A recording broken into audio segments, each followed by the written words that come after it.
Welcome to the Beaks of Finches simulation. In this simulation, you'll investigate how the survival of some organisms is related to the availability of certain resources.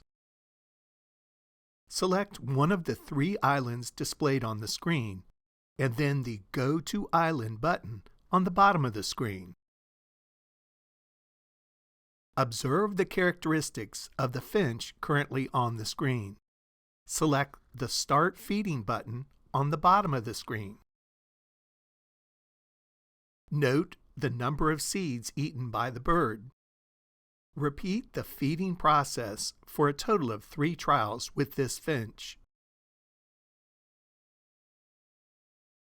Repeat the feeding process for 2 other finch types.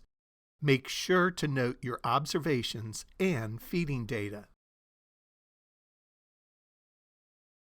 Once done with the feeding trials for all 3 finch types, select the Stay or Migrate button on the bottom of the screen.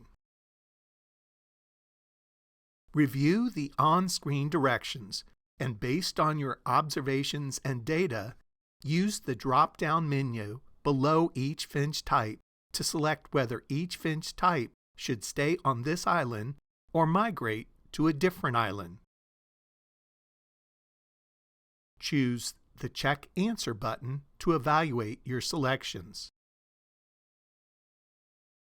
When complete, select the Exit button on the bottom of the screen to visit a new island or collect more trials on the same island.